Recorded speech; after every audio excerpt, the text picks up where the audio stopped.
नमस्कार, स्वतंत्र टीवी में आपका स्वागत है। मैं हूं विजय श्रीवास्तव।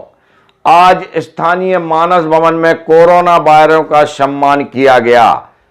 कोरोना काल में इन सभी ने अमूल्य योगदान जनता के लिए दिया था। वहीं कोरोना की लड़ाई लड़ने में इनकी मुख्य भूमिका रही थी। इस सम्मान समारोह में गढ़ाकोटा के युवा भाजपा नेता अभिषेक दीपू भार्गव एवं दमोह के युवा नेता सिद्धार्थ मलैया ने सभी कोरोना वायरस का सम्मान किया। इस सम्मान समारोह में कई जनप्रतिनिधि शामिल रहे, वहीं गणमान्य नागरिकों की मौजूदगी रही। सम्मान समारोह के पूर्व जब अभिषेक भार्गव का काफिला दमोह पहुंचा तो उनका जगह जगह पर भव्य स्वागत युवाओं ने किया।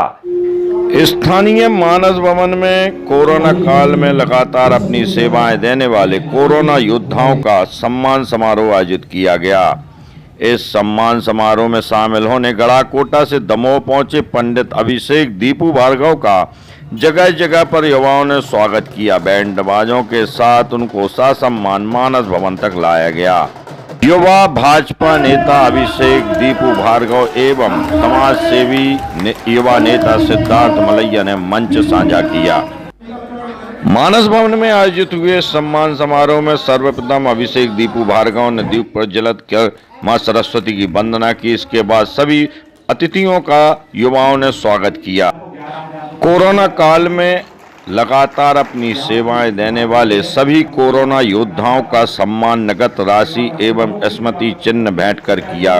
वहीं साल श्रीफल पहनाकर व स्मृति चिन्ह देकर ऐसे कोरोना योद्धाओं का सम्मान किया जो लगातार लोगों की मदद करते रहे, चाहे वो पुलिस विभाग के हों या स्वास्थ्य विभाग के। इस दौरान मंच पर पूर्व नगर पालिका अध्यक्ष मनु मिश्रा, युवा नेता ऋषि राघवेंद्र लोधी सहित अन्य जनप्रतिनिधि शामिल रहे।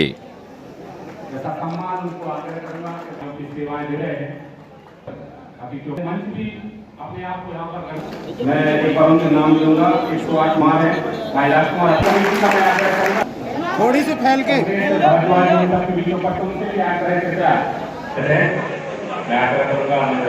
सम्मानित दीपू भार्गव जी से, सिद्धार्थ मलैया जी से, पंडित मनु मिश्रा जी से, लोधी जी से, भाई भूपेश यादव जी से इनका सम्मान करें।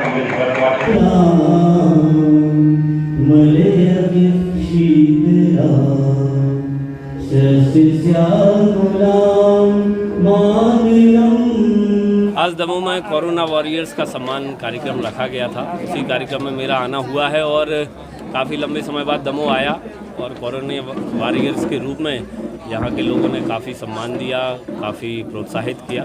निश्चित तौर पर इस कार्यक्रम से मैं उत्साहित भी हूँ और आगे सेवा कार्यों को जारी रखने के लिए मुझे एक नई ऊर्जा मिली। अभिषेक भार्गव इसके पहले भी कई बार दमोह आ चुके हैं, लेकिन इतना भव्य स्वागत नहीं हुआ है। क्या कारण है इस स्वागत का? नहीं, कारण कुछ नहीं है। वही मैंने कहा, अभिषेक भार्गव का सम्मान कई बार हुआ लेकिन इस स्तर पर नहीं हुआ।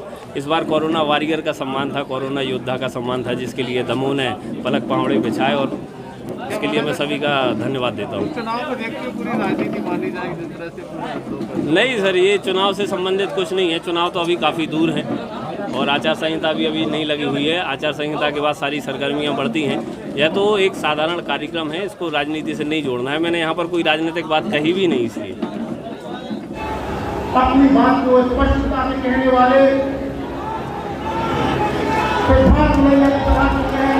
सम्मान समारोह के बाद स्थानीय सर्किट हाउस पर अभिषेक भार्गव ने एक प्रेस वार्ता आयोजित की, जिसमें दमोह जिले के मीडिया के सभी सदस्य मौजूद रहे। इस प्रेस वार्ता में उन्होंने बेबाक अंदाज में जवाब दिए। वहीं उनका कहना था कि दमोह की भाजपा में कोई फूट नहीं है और भाजपा ही यह चुनाव जीतेगी। अभी देखिए, दमोह में पार्टी जब जवाबदारी देगी तब हम यहाँ पर आएंगे। अभी जब सुर्खी और बड़ा मलेरा में पार्टी ने जवाबदारी दी थी तो पूरे समय वहाँ रहकर हमने पार्टी के प्रत्याशी के पक्ष में काम किया था और खुशी की बात यह है कि हमारी मेहनत वहाँ पर सफल हुई थी और दोनों जगह प्रत्याशी जीते थे।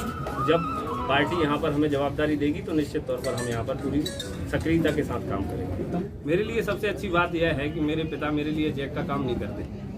किसी फिल्म का डायलॉग है, बार बार मारते हैं कि कमज़ोर लोग अपने पिता के नाम का सहारा लिया करते हैं।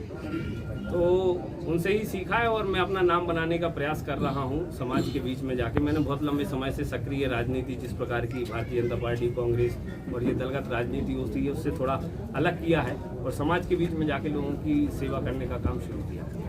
उपचुनाव के माध्यम से एक बहुत बड़ी सौगात दमोह क्षेत्र के मिलने जा रही है। उसी को आधार रखते हुए राहुल भैया ने अपना इस्तीफा दिया था मेडिकल कॉलेज की मांग को लेकर, और पिछले कुछ दिन पूर्व माननीय मुख्यमंत्री जी ने आकर यहाँ पर मेडिकल कॉलेज की आधारशिला रखी है। तो हम इसी को अच्छा माने और देखें कि एक बुरी चीज़ तो दूसरी बहुत बड़ी चीज़ दमोह को मिलने वाली है। बाकी सारी चीज़ों को हमें भुला देना चाहिए और मेडिकल कॉलेज को हमें यहाँ पर स्थापित करने के लिए इस तरीके से समर्थन करना चाहिए। सिद्धार्थ भैया को अभी और तपना बाकी है, उन्हें और तपना चाहिए। देखिए क्या हुआ है कि हम लोग नेता पुत्र हैं और जैसा कहा जाता है कि परिवारवाद की के चढ़ते हुए आगे आए हैं और सोने की चम्मच, चांदी की चम्मच मुंह में लेकर पैदा हुए हैं और आम कार्यकर्ता का हक हम लोग मारते हैं। तो इस विषय में मेरा तो यह कहना है कि मैं इस विषय में क्षमा प्रार्थी हूँ। इस चीज़ को बदल नहीं सकता, कोई भी नेता पुत्र इसको बदल नहीं सकता, लेकिन उसको सुधार सकता है। बदल नहीं सकता, उसको सुधार सकता है अपने व्यक्तित्व से, अपने व्यवहार से, अपनी कार्यशैली से, अपनी मेहनत से, समाज के बीच में उसके लिए काम करने से। शुरू में पोलियो की जब टीकाकरण हुआ था उस समय भी बहुत लोग डरते थे, लेकिन अब मैंडेटरी है, हम दौड़ दौड़ के जाकर अपने बच्चों को पोलियो का समय पर टीका लगवाते हैं। तो अभी कोरोना के वैक्सीनेशन के विषय में भी लोगों के मन में करोड़ों लोगों को कोरोना का वैक्सीनेशन हो चुका है, लेकिन प्रभु की कृपा से कुछ गलत, कुछ अनहोनी नहीं घटी है, किसी प्रकार के साइड इफेक्ट ज़्यादा जनता के सामने नहीं आए हैं। तो अब लोगों में उसका भरोसा बन रहा है। हम तो प्रतिदिन तैयारी के मूड में रहते हैं। कल चुनाव करवा लीजिए तो हम कल लड़ लेंगे। पिछली बार भी चर्चा आई जी जरूर। भारतीय जनता पार्टी की में यह बड़ी खूबसूरत बात है कि कोई भी व्यक्ति कहीं से भी अपना दावा कर सकता है, लेकिन यह हमारा शीर्ष नेतृत्व भी तय करता है कि उस व्यक्ति का, उस कार्यकर्ता का कहाँ उपयोग करना है। जब समय आएगा तब तय करेंगे। विचार क्या है विधानसभा के लोकसभा? वही मैं आपसे कह रहा हूँ कि ये पार्टी तय करेगी। पार्टी कहेगी पार्षदी का लड़ जाइए तो मैं पार्षदी के लिए भी तैयार हूँ। दोनों युवा नेता मिलकर क्या कोई संदेश देना चाहिए? देखिए, युवाओं का तो समय ही है राजनीति में। वृक्ष में भी जब पत्ते उनका समय खत्म हो जाता है तो वृक्ष भी उनको गिरा देता है, नए पत्ते आते हैं। तो पूरी दुनिया में जो हमारी प्रकृति है उसमें यही नियम है। एक शनै शनै धीरे धीरे जब वृद्धावस्था आती है तो लोग साइड हो जाते हैं, अपने सामाजिक जीवन से संन्यास ले लेते हैं, उनके स्थान पर नई युवा पीढ़ी आ जाती है। तो राजनीति में नई युवा पीढ़ी आ रही है और उसका उनको स्वागत करना चाहिए। गठजोड़ की बात नहीं है। सिद्धार्थ भैया और मलैया परिवार से बहुत पुराने संबंध हैं। मेरे पिताजी के साथ लंबे समय से आदरणीय मलैया जी ने काम किया है और एक सौहार्द का भाव हम दोनों के परिवारों में रहा है। तो एक भाव शुरू से चला आ रहा है। तो ऐसा तो नहीं है कि तत्कालिक राजनीतिक परिस्थितियों के कारण हम अपना भाव बदल लें। राजनीति अपनी जगह है, परिवार के भाव अपनी जगह है। सर घमासान कुछ नहीं है। भारतीय जनता पार्टी यहाँ से विजय होगी, यह एक स्पष्ट शब्द।